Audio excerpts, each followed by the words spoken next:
I offer you these words by Donna Markova. I am stunned to discover now that I have been sitting in front of the west window doing nothing for 45 minutes. How long has it been since I really did absolutely nothing for 3/4 of an hour? I looked around as if waiting for the time police to arrest me for being non-productive. All I have done is step into the darkness inside myself, into the silence where I don't know how the world is made.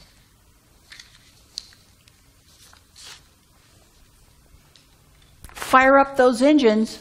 Go get it. Don't wait to get started. March forward. Take charge and mean it. Flex your can-do muscle. Those phrases were printed on the wrapping paper of individual cough drops that I was taking a while back. The product said on its package, "A pep talk in every drop." But truth be told, I was exhausted after reading them. After all, when we have a cold or even a cough that's bad enough to warrant a cough drop, usually the last thing we feel like doing or even should be doing is firing up those engines and marching forward. But it was also nearing the end of the church year, and I don't know any minister, including half-time ones, who isn't feeling pretty weary around this time of year and looking eagerly forward to General Assembly and then usually some vacation time. Recently, though, I was meeting with a group of colleagues, and we were all talking about how tired we felt, and every single one practically then said, "Oh, God, if I could just make it to General Assembly. I just can't wait to get to General Assembly." And I finally pointed out that, thinking of a national conference with thousands of UUs as some kind of refuge is pretty pathetic. But I'm sure that many of you live with those little pep talks running through your mind nonstop, consciously or unconsciously, somewhat like that little ticker tape that runs along the bottom of your television screen when you're watching CNN or MSNBC or some other news programs. Fox, perhaps. I sometimes, not hissing. Sorry I brought it up. Sometimes I find myself kind of welcoming the commercials in those shows because I'm so tired after reading all this little ticker tape stuff of news programs while they're talking about some other news issue. All these little things in my mind also, those ticker tapes, telling me how I should be doing more. Throughout my ministry, I have preached the importance of taking some time each day for meditation or prayer or some other form of Sabbath. I have encouraged folks to honor their days off from work, their weekend days. Usually that's Saturday and Sunday for most people. And to honor that with some quiet time as well as some fun time. But I have always suspected that for many of my congregants, as I be speaking those words from the pulpit, those in the pews were saying to themselves, "Oh, right, well, she clearly doesn't know anything about my life." But I do have a clue, because I struggle with all of that myself. I do not like to waste time. I almost never watch television without my laptop sitting open on my lap. It practically lives there. And I sit there responding to email or updating past sermons or paying my bills, etc. It's really difficult for me to just sit and watch the screen. So I'm always working, and then I have to replay what I just watched because I stopped paying attention. So I never get to the end of anything, which is why my DVR space is currently at 75% full. filled with shows that I've recorded months ago sometimes and just not watched. And while I say that morning is my prayer time, my meditation time, I am completely inconsistent with that. Ideally, I would use the morning for meditation, journaling, walking, reading sacred texts, practicing piano, which I say is my spiritual practice, or just staring off into space. And then after I do that, reading the newspapers. But if I have any commitment in the morning, all that can just go right out the window. And oh my God, if I decide to open my email, well, you can just kiss most of that morning time away. Sound familiar? Push on. Seize the day. Buckle down and push forth. Don't try harder. Do harder. Elicit a few wows today. Don't waste a precious moment. The philosopher Søren Kierkegaard wrote an essay called The Rotation of Crops, which really had nothing to do with farming or gardening, but rather with the need to look at our tendency to become bored and to then immerse ourselves in work as the best antidote for that boredom, because heaven forbid we should ever be bored. It is very curious, writes Kierkegaard, that boredom, which itself has such a calm and sedate nature, can have such a capacity to initiate motion, meaning that when we are bored, we feel compelled to do something productive, because we cannot stand being bored. From the time we are children, we have to have something that keeps us busy or entertained. Perhaps this explains why almost every restaurant you go into these days has at least, and I emphasize at least, one television going, and often several mounted around the room. You can't usually hear what's being said on those television screens. You can't even always read the closed captioning or even the ticker tape if it's a news program or the scores if it's a sports program. But you can be easily distracted from the people that you are with and the conversation going on right in front of you. It may also be why we so often see people doing things on their cell phones during a restaurant meal, sitting in their car at a stoplight, even walking down the street. And they're not talking on their phone, no.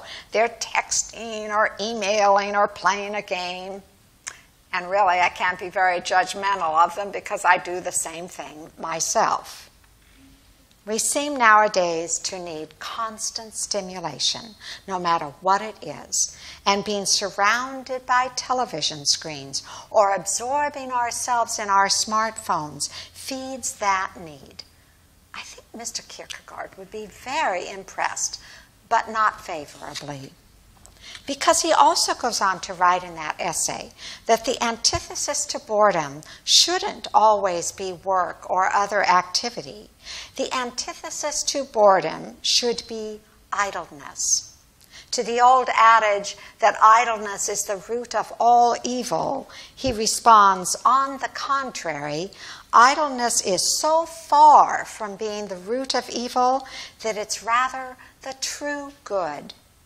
Idleness is truly a divine life, he contends.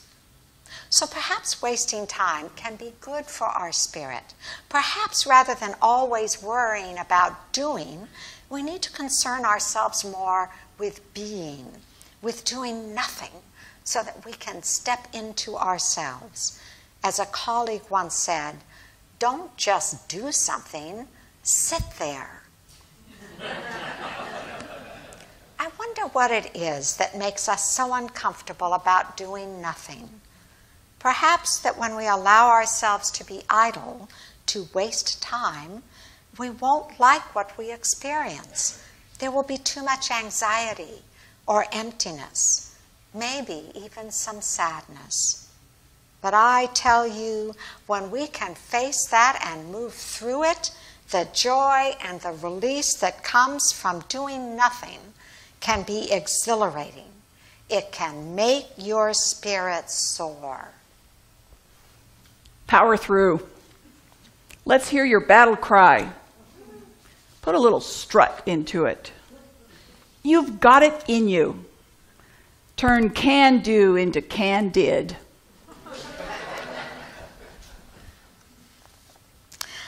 A couple of years ago, on a Sunday off, I read in the New York Times Review a delightful article on how to daydream by John Methven. In it, he contends that our problem isn't that we don't daydream enough, but that we aren't daydreaming properly. He suggests that because of this, daydreaming has achieved the rank stigma of slothful procrastination. Now, I should point out that I've always said that sloth is my favorite deadly sin, and some who know me would tell you that I've raised procrastination to a high art form. But nevertheless, I digress. When done properly, says Methven, daydreaming can reduce stress, improve productivity, and ensure that you won't be a miserable jerk the rest of the day. I know that many of us like to play rather mindless games on our computers and smartphones like solitaire or Angry Birds, or watch TV shows that don't take much thinking sometimes. And we may say that this allows us to veg out and daydream. But Methven disagrees, because our brain is tired, he says, forcing it to survive the destruction of brick towers or to think at all serves only to wear it down further. The only activity that can be considered daydream as far as he is concerned is staring into space or at the nearest wall. This is what the writer Donna Markova was describing in the reading that I delivered a few minutes ago. A shocking 45 minutes of staring into space, doing nothing. But instead of feeling rested and exhilarated about having allowed herself to do that, she looked quickly around for the time police. Oh my God, what if someone catches us doing nothing but staring into space? So even though John Methven suggests that we shouldn't schedule our daydreaming, but rather to allow it to occur organically like drooling, I'm going to schedule a couple of minutes here, right now, to just allow you to daydream. No music to distract you, no guided meditation to control where your mind goes, not even unguided meditation with the intention of emptying your mind. Just some silence during which you can close your eyes if you wish, or stare out the window, or at the back of the person sitting in front of you. Whatever will allow your imagination to organically go where it will. The point of daydreaming is not to empty your mind, but to allow in whatever images and thoughts might be there. Please honor the silence, and please, no drooling.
The teacher and writer Parker Palmer tells us that self-care is never a selfish act. It is simply good stewardship of the only gift we have, the gift we were put on earth to offer to others. Anytime we can listen to our true self, he says, and give it the care it requires, we do so not only for ourselves, but for the many others whose lives we touch. I would broaden that even to suggest that self-care of any kind, but especially of allowing ourselves to do a little bit of nothing each day, strengthens us for the hard work of peace and justice in the world. The issues raised last week by the tragedy in Charleston are profound. They call us to respond from deep places within us, to be honest and angry and loving and forgiving all at the same time.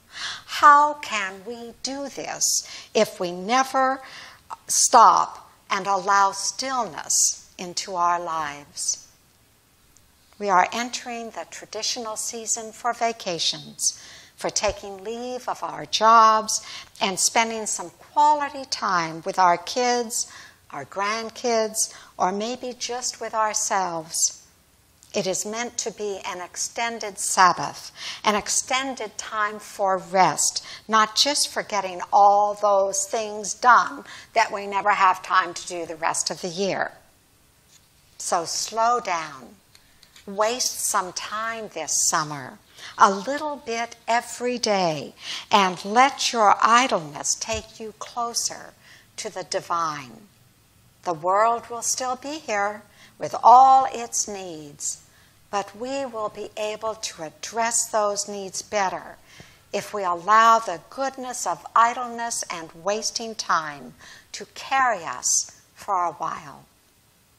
Let's allow our imagination to go where it will as we stare aimlessly out a window or into space.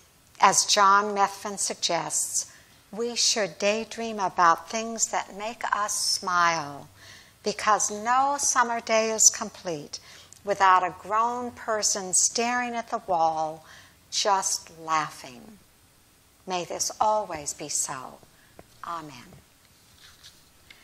And now, as I extinguish the chalice, would you say with me the words that are printed in your order of service that I realized the other day are written by a dear friend of mine from seminary, Elizabeth Sully Jones. So we're going to keep her name printed there each week.